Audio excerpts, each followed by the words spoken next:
Global from Asia, episode 262. Talking about New York to Taiwan while we're in Hong Kong.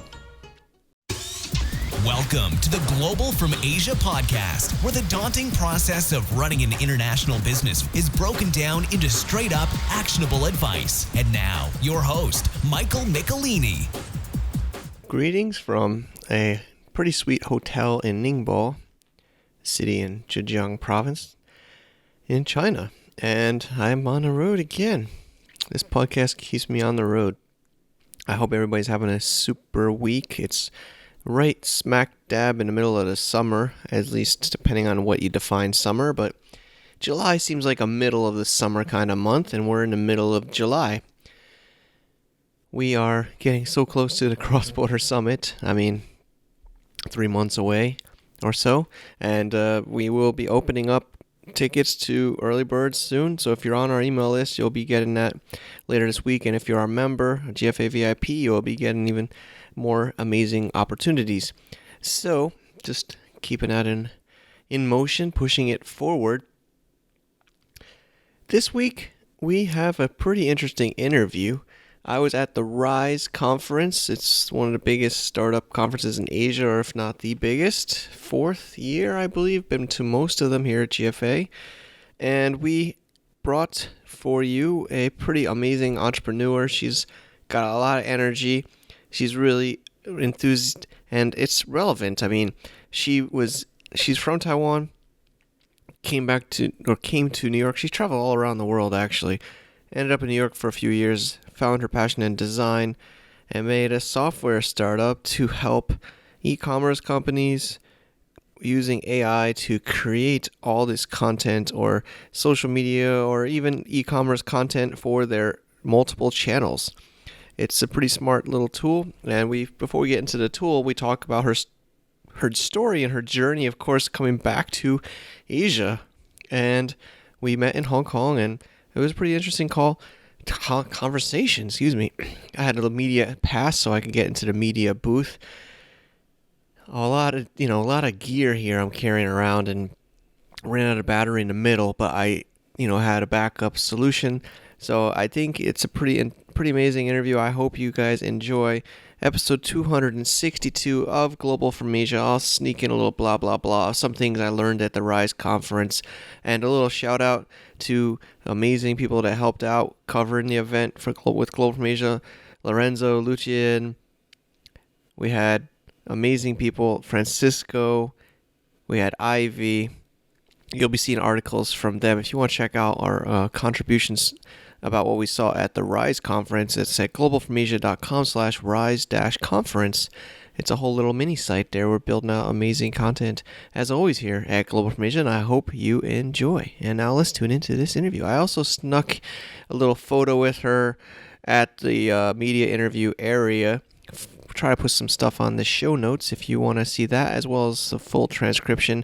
We mentioned the video. I did do a demo video with her, but I'm on the road and the internet sucks. I don't think I'll be able to get it to Alvin to edit in time for this Tuesday show. But stay tuned. It will be coming out on our Global from Asia video content. Let's roll. Let's go into the interview. 262. Do you need to make micro payments or small payments to suppliers? I was talking to a friend and he said, "Hey, Mike, do you know a cheaper way than me wiring small bits of money to factories in China for these small orders, like buying from the Yiwu market, I'm buying from these other places. I have small contractor projects to pay. I don't want to keep paying wiring fees for $500, $200, $300, $800. And I was like, definitely check out Global from Asia's ongoing sponsor, GoRemit.hk.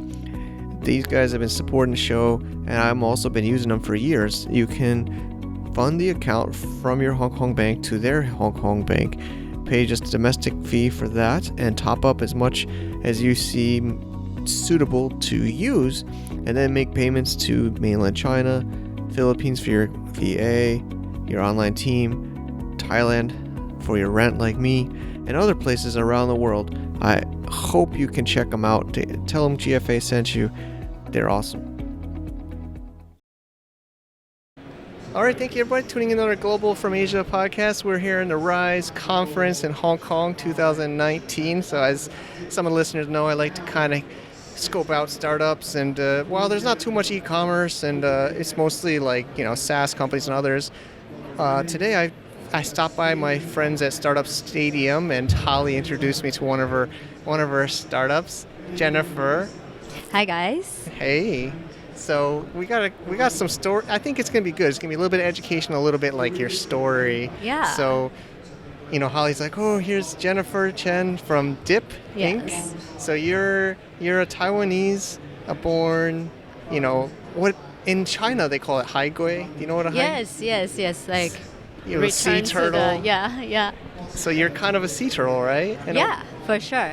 So she was born in Taiwan. Went to.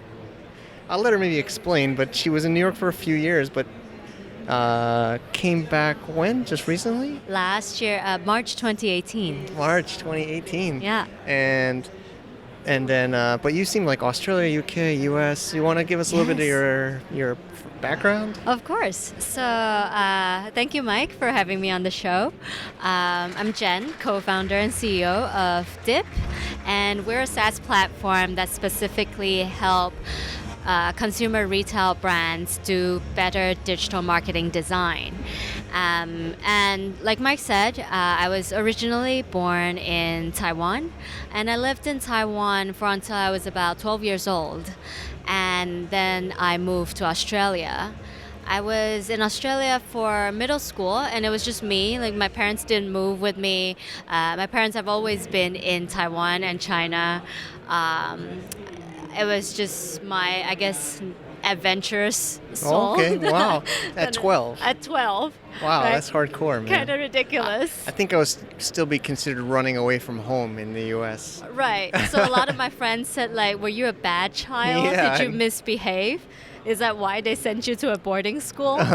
But nah, I think for better education and for just overall a better variety during your schooling period was the reason why they sent my brother and I abroad. Okay. And after 6th grade, I moved to Australia, and I spent about 3 years there. But it was always my dream to go to either Oxford or Cambridge in the UK for university. All right. I didn't know what I wanted to study then. I just wanted to go to either one of them. Okay. Probably because my godfather was British, and that's why we always got the British school brochures. And at that time, I think I was in 9th grade, and I thought it would probably make more sense if I were to move to a British high school and apply for a British university. So I just packed my bags and found a school and moved to the UK. Oh, wow. Yeah. It was a small town just outside of Bath in the southwest of the southwest England, and I hated it. Oh, really? All right, there you go. I guess it doesn't always work. Even though you're just like moving from one school to another, it was very different. Not sure why, but probably because Melbourne in Australia was still a big city and people were friendly. I think in UK people were still plenty friendly, but somehow I just didn't quite like the vibe. Maybe it was the I think gloomy weather. It's a smaller, I think maybe London. I've been to London for a month or so, and I think maybe it's not as international where you were. You seem like you said smaller place. Maybe. I always remember that, because under the British education, we have AS level and A level. That's basically the exam you took in your junior year of high school and a senior year of high school. Okay. And both of these scores combined would decide whether or not you can get into the colleges or universities you apply for. And I study math, art, economics, and French. And because you only have to study 4 subjects. Anyone can pick any 4, which means that you would have big math classes and very small art classes. And I was the only Asian in the art class. Got it. And I always remember that the teacher was saying that like, why would you take art? You know, Asian people don't take art. And I was like, that completely defeated the purpose of my mother moving me To abroad West, for a yeah. supposedly more diverse education, you know? Yeah. So But, I guess yeah, like it's not that cool. was why. I was like, I don't think this is for me. And at that time, I finally decided that advertising and graphic design was what I wanted to do. Awesome. And I think there is no better place than New York City than True. to study design. So at the age of 17, couldn't even wait till I graduated university. I already took my SAT and I moved to New York and started my college life. Okay. Yeah. Where'd you study? School of Visual Arts Oh, SVA, in New York yeah. City. Yeah. I know. Yeah, like we were saying before the interview, I spent about 5 years on Wall Street. Well, I worked on Wall Street, but I lived in like Lower East Side, Yeah. or I lived in Murray Hill. It's a couple different places. Started my eBay business for the listeners that follow along. But awesome, SVA, and then 5 years in New York. 4 years of school, 8 years of working. Okay. So 12 years in total Nice. being a New Yorker. Awesome. And 17 to 28 Nice. and more, that basically turned me into a New Yorker. I know. I can feel the New York in you. It's awesome. But yeah, I think you'd agree. Or it seems like New York's still my favorite city. I mean, Hong Kong's cool. I actually haven't been to Taipei or Taiwan, but I think it's hard to beat the New York. The hustle, like the hustle, the attitude, the attitude. diversity. I have so many stories. Yeah, but it makes you tough. Like especially 12. I listed 5 years, but you were Yeah. at 12, and it's a vibrant city for sure. And Yeah. It was a fun time, but towards closer to end of 2017, we decided to start our company. And at that time, it was just in idea stage, so we did a lot of pitching competitions. And because I was born in Taiwan, so I tried to understand what the startup ecosystem is like, both in the States as well as in Asia. In the States, obviously, everybody knows about Silicon Valley, but in New York City, it's actually not very early stage startup friendly. Like investors would come in at Series B, C, maybe like at a much later stage. So for me, I was finding it a little difficult okay. to find that first money, and also New York City is the expenses is on a whole other level. I totally understand that. That's kind of my story. Was Wall Street 5 years, saved money, sold on eBay, and then went full time on seller, and was like, yeah, I can't stay in New York. Like seriously. Yeah, It's like, yeah. It's hard. And Yeah. So just like one opportunity, I came to Taiwan and I did one of the Taiwanese government programs, which was Global Startup Talents Okay. at Taipei. So their entire initiative was to inbound foreign startups to invest into Taiwan. Oh, I see. And that could be just set up your company, hire people, build your R&D team, etc. And when I first started, I was already hiring engineers from Israel, Belarus, India, Philippines. There were more talents in those regions, and I thought, like, they all say that Taiwan has good engineering talent. It's my own country. Like, why am I not giving it a try? True. So I decided to apply to one of the startup accelerators in Taiwan called AppWorks, and told myself that if we got in, and at that time it was just my co-founder and I. He still has his full-time job then, so it was really just me. But if we got in, we would both move to Taiwan. Nice. So you're both were in New York. Yes. Okay. So we met in university and Nice. started the company in 2017 while we actually both worked in different advertising agencies. And we got in. Right. Quit our Congrats. job. moved to Taipei. Was lucky enough to close one round of VC funding in Singapore. Congrats. And we've been in Taipei ever since for the last 18 months. Great. So it's good to be back? Yes. Yes, I think it's very different. Small things, right? Like setting up a bank account. It's very, very easy in New York City. Yeah. It's very, very difficult in Taipei or Taiwan. Yeah, it seems like everywhere else. I don't know what it is, but definitely in Hong Kong and other parts of Asia, banking has gotten really hard the last few years. Yeah, but maybe it's more protection, more security for the banks. I think the public reason I think is they think startups are money laundering, or we're gonna investors invest and then they get money out. I've heard or we're not stable as a startup because we come and go, or we're not profitable to the bank because we don't have so much money in the bank. We don't do a lot of products. I sometimes tell listeners, buy the insurance.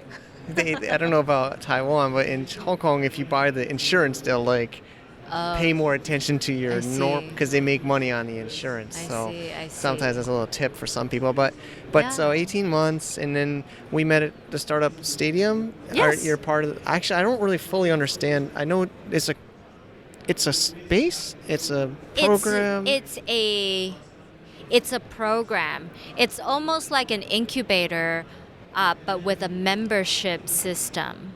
So they don't run in cohorts, but in memberships. So once you get accepted, once you pass their interview process, you're in it, and they're different. They do various programs such as investor matching or maybe mentor matching. Cool. Or one of these programs, right? You can pitch as a startup.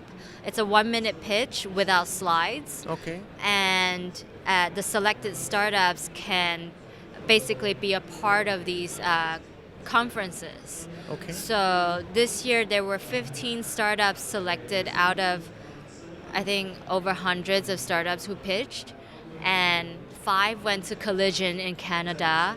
5 went to Texas in Bangkok, and 5 are here in Hong Kong for Rise. Nice. Yeah. So you're one of the 5. Congrats. Yes, thank you. So maybe I skipped ahead a little bit. So AppWorks. Mm-hmm.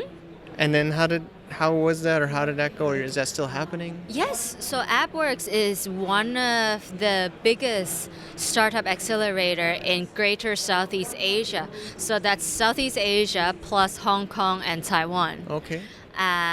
And it's, I think at this point they have over 800 startup companies. Whoa. Because they're in their 8th year and they run 2 cohorts every year. Yeah. So it's a no funding but no equity taken type of program that runs for 6 months, with the biggest demo day that any startup founders can hope for. Wow.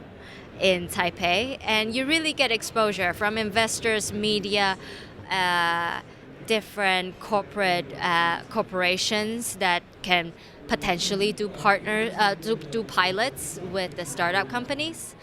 And it's great. Like for us, we first reached out to TSS back when we were still in New York. And TSS is Taiwan Startup Stadium. Oh, okay, got it. Yeah. And we needed them to help us soft land in Taiwan. And with the help of Taiwan Startup Stadium plus AppWorks, we really were able to find good accountant, good lawyer to help us register, set up. Because, I mean, I read Chinese, but when it comes to legal documents, I don't think it's a reading issue. Yeah, nobody. It's a stay awake issue. Yeah, it's impossible. And so we needed a lot of help. We needed to know how to hire people, how to hire local talents. So we were able to move into AppWorks and their space. Okay.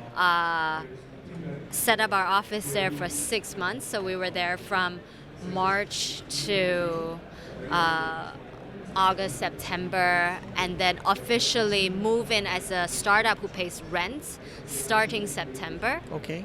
And they have these like HR master or design master that can help with whatever that you need.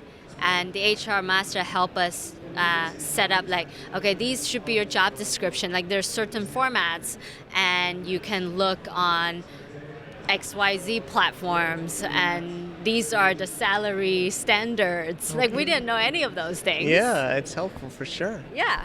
And we did that. And now we are a 8-people team. We have moved out of AbWorks because it's getting a little too tight for 8 people. Okay. And into another co-working space, also in Taipei. But yeah. Nice. So you're at 8 now. That's great. And we'll put the video in the show notes. We just did a quick video. She demoed some of this. There's, as everybody knows, in expos, there's limited internet or not the best internet. So some of it, we gave a brief overview of that. But she did a great demo for that. We'll put it in the show. So let's talk about the product. And Massimo. Yes, Massimo. Is the name of the girl? Is the name of the AI designer. AI designer. It's a bit of a unisex person. Oh. But he's named after a legendary designer, Massimo Vignelli, who designed the New York City subway map. Oh. The story goes, when I was looking for a job after I graduated from SVA, I was sending my resumes to my basically the design icons that I really looked up to and I really want to work at. And Vignale was one of the studios I emailed my resumes to. Even though he couldn't offer me a job then, he wrote a very kind and supportive email, went through my entire portfolio and said, if they had the capacity in the future, they would definitely want to work with me. And for a 21-year-old awesome. In New York City trying to find a job, that was one of the nicest things that anybody could say. So even to this day, I have the screenshot of that email. Massimo is no longer, but the platform is named after him. Okay, there you go.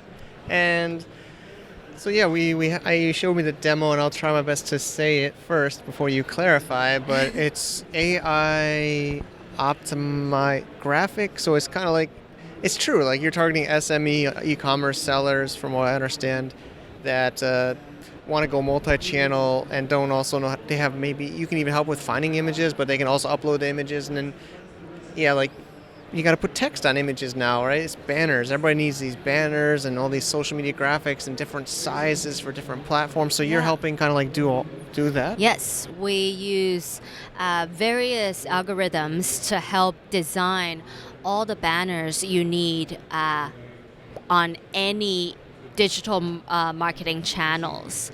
And like you said, because the digital advertising scene is so different these days, with all the cross-platform programmatic bidding and targeting. Really, there is no longer such a thing as like one ad fits all. Mm-hmm. Like you sort of, like for every ad that you want to make, not only you have to design it, you have to design it in probably 30 additional sizes that you didn't know. Annoying. Yeah. So our platform basically helps mainly consumer brands. A lot of them are doing social commerce or e-commerce, and they have quick product rotation. So on a monthly basis, there's probably over 50 new products coming online, and they need to launch it. They need to add their logo so that they can brand the photography. They may need to add some slogan or quick description so they can add those photos onto all the different e-commerce marketplaces that are currently their sales channels. So that's the launching part. And after you launch, the traffic needs to come from somewhere. And a lot of times that's advertising or social media marketing. And that's also a very time consuming process. So our platform using algorithm to build this recommendation engine basically designs all the content you may need for any channels, any formats that you select, and we generate up to 24 different design variations. So in the promote section, we basically use the algorithm to instantly generate up to 24 different design variations for all the digital marketing formats that you will need.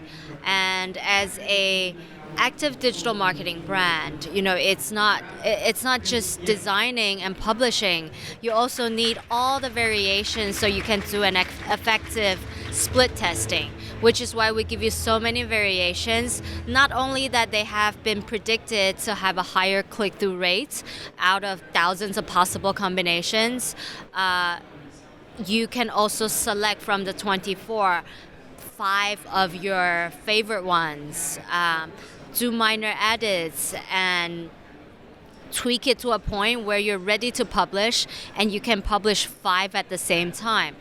When you have a set amount of digital marketing budget, there's really no reason why you're not maximizing it by launching your campaign in as many sizes as possible, as well as testing what your target customers are attracted to. So let's give an example. So some of the listeners know we have a coffee product brand. So we sell like mocha pots and French presses and stuff. I'm a partner in this company. So we have Facebook, we have Instagram. Of course, we sell on Amazon. We have our like a WordPress blog. Probably should be on more, but we're mostly just really selling on Amazon right now. But how would we use something like this? Okay. So take the coffee brand, for example. What's the name of the Sisitano? Okay, so Sisitano, there's a logo for Sisitano, and I'm sure there are plenty of great product photos of the French press and all of those. First, you can upload all the product photos and lifestyle shots, and the platform will then take that as well as your logo and maybe your marketing promotional sticker, say bestseller, and taking all the photos, you can upload 10, 20 product photos, and it will automatically stamp logo and the sticker bestseller onto all of your product shots plus pricing, and find the most optimal position of where to place the logo and the sticker so that you get more attention in this very rapidly moving digital world. So that's the launch where you do multi-content campaign, and that you can immediately launch as your Facebook shopping catalog or upload to Amazon, and the pictures are sized appropriately for those. Now, once you've launched, take the same photos, move to multi-size campaign, and now it's time for you to select Instagram story, Instagram feed, Facebook carousel ad, Facebook standard image for your fan page posting.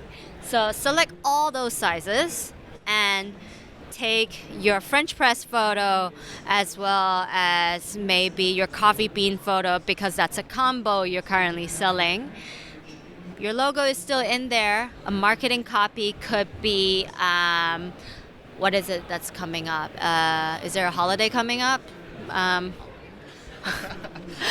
I don't know. But in Taiwan, it's going to be Father's Day in August. So maybe the best Father's Day combo is your marketing copy. And your call to action can be shop now. You can select from our drop down.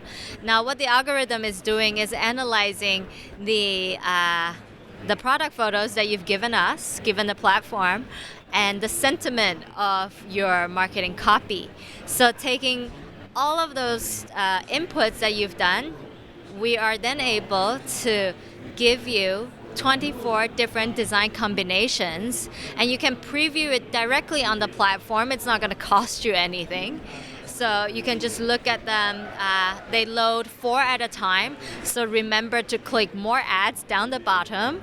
So you can load and see, click open each one of them, change the colors, tweak the position a little bit, because we say we're AI, we say we're data driven, but small brands, you always have your favorite color, right? You got to add that in there. So do that and select your favorite ones and click preview and download. Once you download, that's when you actually pay. Paying means it deducts from your design credit.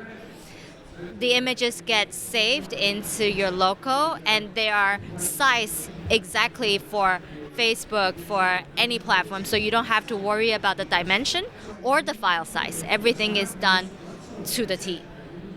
They're also in the dashboard, so you can create Facebook campaigns. You can publish to Facebook right away. If you like, you can do your Google ads. Yeah. So yeah, I know, I get it, and they're looking at me weird. It's true. It's getting towards our normal about 30 minutes. So I think to summarize, it's like an AI content creating and publishing. It's also publishing for multi-channel social media and it would also track conversion because it sees what's happening. We track the click-through rates, because obviously that's the most immediate reaction if you see a good ad. So we take the performance, click-through rate performance, as well as the edits that you make in the campaign, combining both of those to optimize the algorithm. So the more you use our platform, the better the algorithm is going to personalize itself for the user. Exciting. So we will link to the show notes, the video that we just recorded, and then of course, how can people find the website, find you, or other things? So easiest way, go to our Facebook, and our Facebook fan page handle is Dipp, Dipp .global. Our actual platform is available in both English, traditional Chinese, and simplified Chinese. So I guess for all of your listeners, they should be able to access it. And Dipp.global is also our handle on Instagram. Our website is withdipp.com, or you can simply Google Massimo by Dipp. All right, thank you so much, Jennifer. It's been a pleasure to happy we got connected at Startup Stadium. Thank you, Mike, for having me on the show again. Are you curious about some interesting services to check out in the cross-border business arena? Did you know Global from Asia has a reviews directory where you can check out new and relevant services and different tools for your cross-border e-commerce business? Check out globalfromasia.com/reviews. We're adding new reviews regularly, and the amazing part is I have an amazing team to help me with this. We have people contacting us who want to be listed in our reviews. We have people on the team helping, editing, posting, and I would love it if you would check it out. You can also see ones that are there, give your feedback, your ratings, so share with your friends and more. I'd love to make this an extensive directory to help business owners around the world with their cross-border business in and out of Asia. Thank you so much, and check it out, globalfromasia.com/reviews. Thank you so much, Jennifer, for sharing. It was great to have you, and even with our technical difficulties, I know Alvin's our magic man editor, making things happen. So I think we kept it all together. I hope you all enjoyed. I'm sounding like I'm from Texas or something, but I really do hope you enjoy this show. We work hard to keep these on track, even on the road. We have some amazing interviews in the works. I'm very proud to share it with everyone. I wonder what you think. Did she make the right move? Seems like she made the right move coming back to Asia, come back to her home base of Taiwan. She's growing 8 staff, and things are really moving for her. I'm happy to have been able to get some of her story at this point. For me, as far as the Rise conference, like I mentioned, we had amazing representation there with others helping cover different startups and different e-commerce events, and we're going to get so much amazing content out to everybody in the future. You can check out the Rise conference mini site.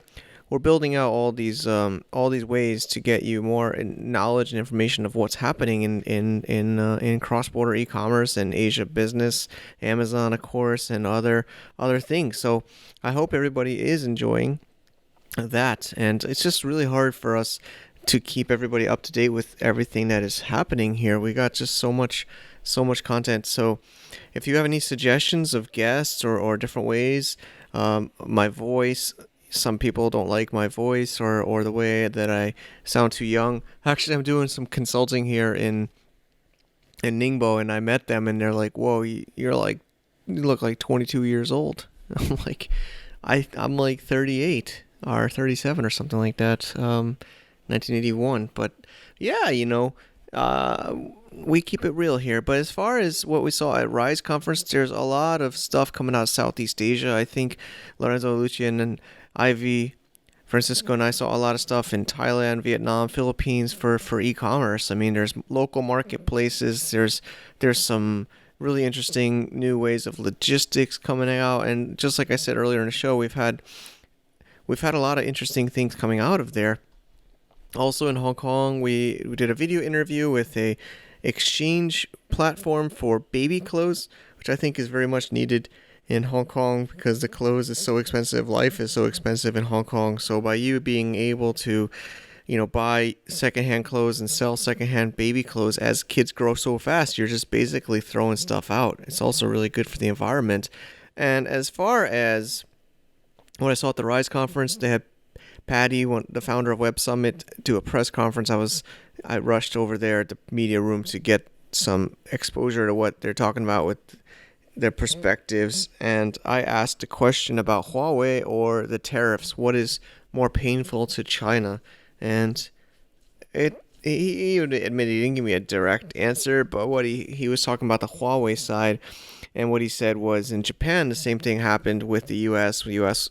A couple decades ago was blocking Japan from expanding in America or growing their technology to the U.S. market. So Japan, he said, expanded globally and built out even more globally so that they weren't as reliant on the U.S. And he made it seem like that's what Huawei will do, and it will be globally strong and kind of almost weaken America because it'll be this global, not reliant on the U.S. economy. Technology company. So that was pretty interesting to hear, and an American, and actually I was interviewed on Bloomberg also last week. I don't know if anybody saw, I was quoted in Bloomberg. The reporter Shelley really was fascinated with my conversation and wanted to make a podcast. They're having a podcast about it, and I'll be a guest on their show, and I think they're releasing it later. But or they're going to do it before and after trade war, or the next few months, how it affects you. But I was on Bloomberg, and one of her questions, it was like a 30-minute interview. She says how my parents felt when I came to China, and I talked about this a little bit on my personal blog, but especially my mom was not so happy. I guess like all these, I guess, educated Americans are taking our knowledge outside of America, and maybe that's what will happen with this Huawei thing. With back to that Patty discussion, like I think countries that can get the smart people to go and stay there will be the ones that win. I talk to a lot of people, and world is bouncing all around, especially when we can work anywhere. It makes you really wonder, where should I live and where should I the smart people are the ones that will be able to work anywhere, I think. And I think it's risky to be all in on one country, to be all in either as for your team or for your selling, your customers or your suppliers.